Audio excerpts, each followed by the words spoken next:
Écrire un livre pour trouver des clients, est-ce que c'est une bonne idée quand on est coach ou qu'on a un business d'accompagnement? Bonjour à tous, bienvenue dans cette nouvelle vidéo. Aujourd'hui, je vais parler d'un sujet qui est un peu mon sujet du moment, comme tu le verras dans cette vidéo. Mais avant tout, je vais t'expliquer ce que tu vas retrouver dans cette vidéo. On va voir dans un premier temps qui écrit des livres. Et je sais que ça peut paraître évident, mais ce n'est pas forcément exactement les personnes que tu crois. On va voir la raison d'écrire des livres, pourquoi est-ce que chacun a envie d'écrire un livre. On va voir comment faire et je vais te donner plusieurs façons qui peuvent t'aider toi aussi à écrire un livre si c'est ce que tu recherches aujourd'hui. Mais surtout, on va s'interroger, est-ce que ça amène des clients? Puis je vais t'expliquer comment moi j'ai fait et ce que moi ça m'apporte. Et ensuite, on conclura tranquillement cette vidéo. La première chose à se demander, c'est qui écrit des livres. Alors, bien entendu, la première chose qui te vient à l'esprit, moi aussi, normal, c'est les écrivains. Les écrivains sont des gens dont la profession est d'écrire des livres, c'est leur métier.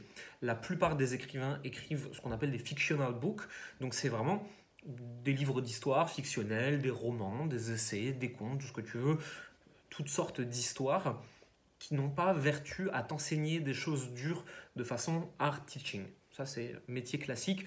Bon, en tout cas, c'est pas du tout mon métier. Je ne suis pas payé pour écrire, j'ai jamais envie de l'être. Tout simplement parce qu'il va falloir en accepter les mauvais côtés, les downsides, et que j'ai pas du tout envie de découvrir ça parce que j'adore écrire. Ensuite, les personnes qui écrivent des livres, il y a les auteurs. Qui sont les auteurs? Alors, auteur, c'est n'importe qui a fait un livre sur le principe.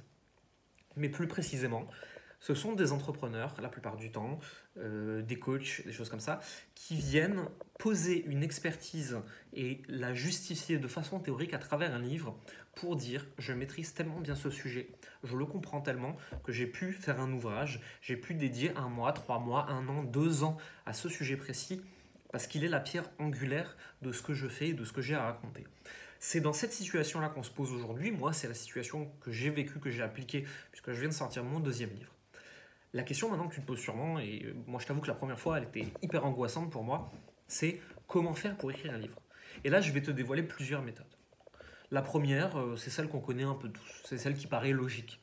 C'est-à-dire que tu vas réfléchir à un sujet, à une idée, et tu vas commencer à faire un plan, une table des matières si tu préfères, les grands chapitres, puis les sous-chapitres, puis les sous-sous-chapitres, puis les exemples. Et une fois que tu as ce plan en tête, tu vas commencer à écrire. Le problème de ce format-là pour écrire un livre, c'est que c'est extrêmement long, c'est extrêmement difficile, ça demande beaucoup de relecture, beaucoup de passages, des personnes qui vont l'éditer, le modifier pour qu'il soit plus compréhensible. Tes exemples, il va falloir les améliorer, les modifier.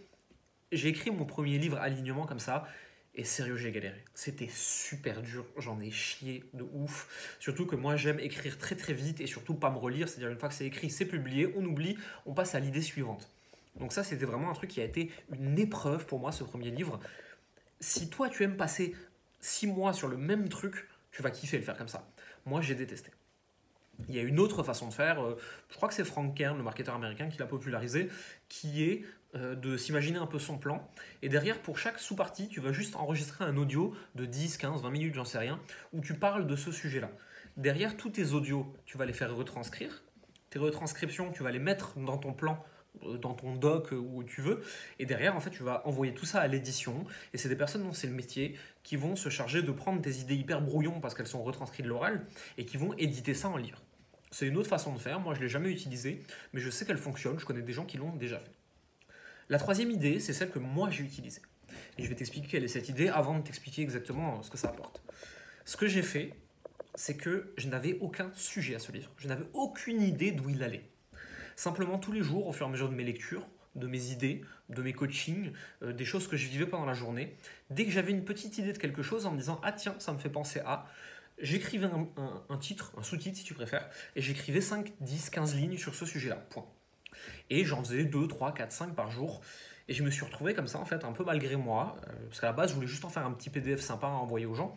Je me suis retrouvé un peu malgré moi à avoir 90 pages qui avaient du sens et avec des thèmes assez communs. Ça parlait systématiquement de comment gagner de l'argent, comment avoir de meilleures relations, comment être plus heureux, comment trouver son talent inné que certains appellent super pouvoir ou zone de génie. Je me suis dit, tiens, tout ça, je vais le mettre ensemble, je vais l'articuler, je vais donner ça un titre sympa, je vais rajouter une introduction, une conclusion, et ça a fait un livre. Et ce livre, aujourd'hui, il est en vente. Si tu veux savoir, tu cliques sur le lien dans la description. Je reverse 100% des bénéfices à des associations. Je n'ai pas besoin de gagner d'argent avec ce livre. Ensuite, la question que ça amène, c'est si tu écris un livre, donc si tu décides d'être auteur et d'amener ce pan-là à ton entreprise, est-ce que avoir un livre, ça amène des clients?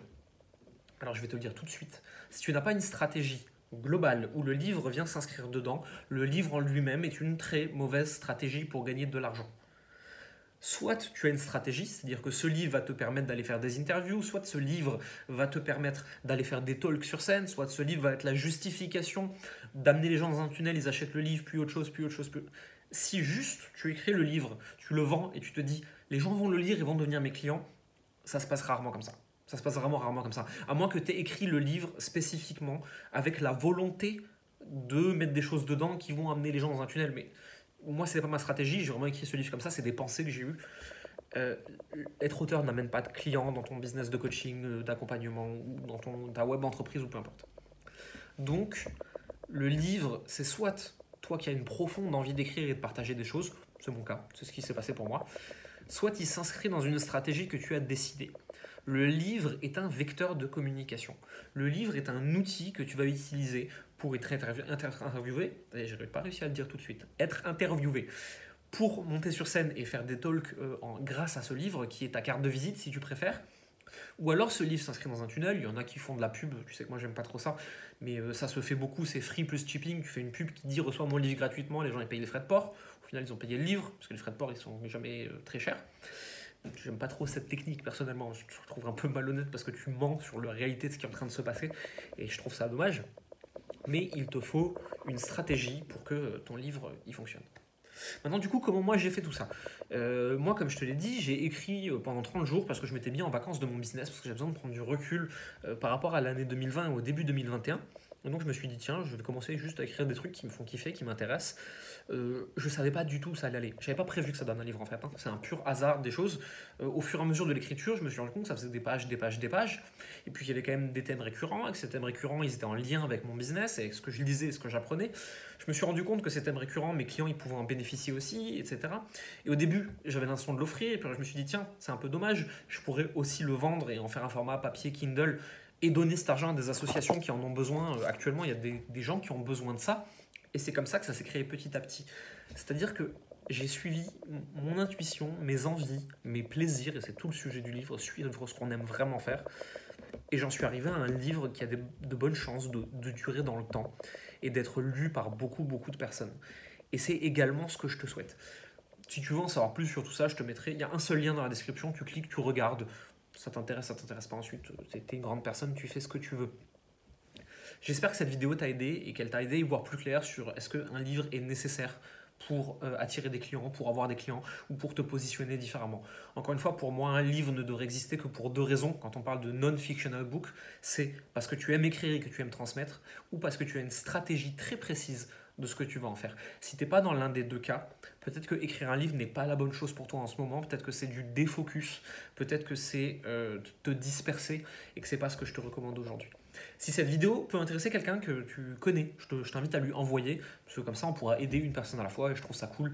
Et il y a des petites vidéos là de la chaîne qui commencent à se populariser et je trouve ça rigolo et je trouve ça bien, parce que ça fait pas partie de mon système business en fait de faire des vidéos sur YouTube.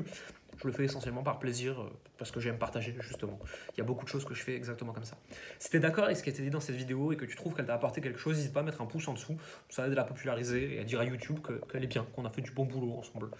Et surtout, si tu as la moindre question, tu la poses en commentaire ou tu m'envoies un message privé via le lien qui est juste en dessous.